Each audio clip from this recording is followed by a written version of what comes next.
Hi there, Doc from Barcast Audio here, today to talk with you about the intentional infliction of emotional distress as taught in law school in torts class or on the bar exam in your torts lectures.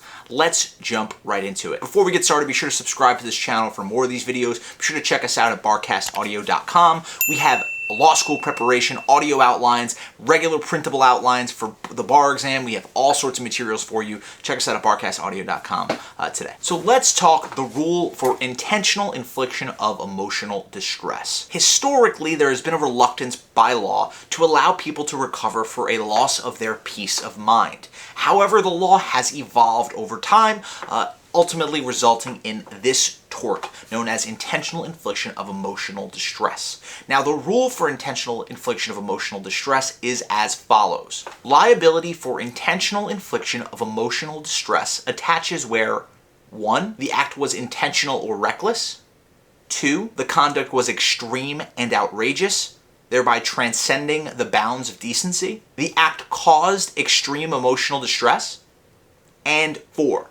The victim actually suffered severe emotional distress. Keep in mind that the requirement for extreme and outrageous conduct serves to filter out some of the more frivolous claims of intentional infliction of emotional distress. Also note that the last two elements here require some form of harm, some form that allows recompense and damages to be recovered. Let's talk examples. Ron's dog, Baxter, keeps urinating on his neighbor's lawn. One day, the neighbor becomes fed up with Baxter's constant urination and throws him off a bridge. Ron suffers a heart attack upon learning of Baxter's demise. Did the neighbor commit an intentional infliction of emotional distress? Answer, yes. The neighbor acted intentionally.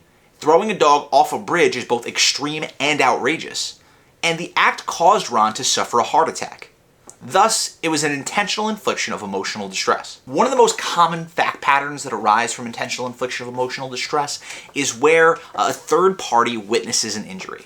Example, Stevie, David, Roland, and Alexis are playing poker when suddenly, after a losing hand, Stevie flips the table, points a gun at David, and tells David that she is going to kill him.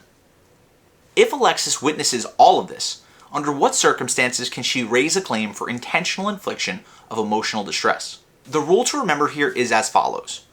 Where conduct is directed at a third party, the defendant is liable for intentional or reckless acts that cause severe emotional distress, 1.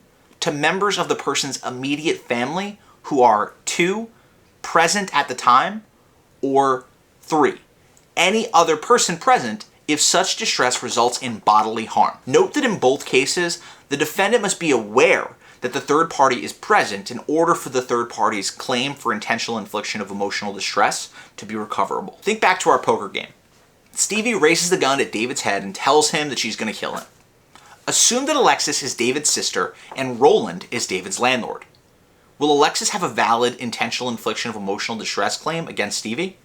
The answer here is yes, because Alexis is an immediate family member of David's. So even though no bodily harm occurred here as a result of Stevie's threat, she'll still have a valid intentional infliction of emotional distress claim. Now, what about Roland? Will he have a valid IIED claim here? The answer here is obviously no, because Roland is not an immediate family member and no bodily harm comes to David as a result of Stevie's alleged intentional infliction of emotional distress. Keep in mind that intentional infliction of emotional distress differs from some of the other intentional torts in that the defendant must have intentionally and specifically intended to cause severe emotional distress or have acted with such reckless disregard as to the risk of causing emotional distress. This does it for us. Be sure to check us out at barcastaudio.com.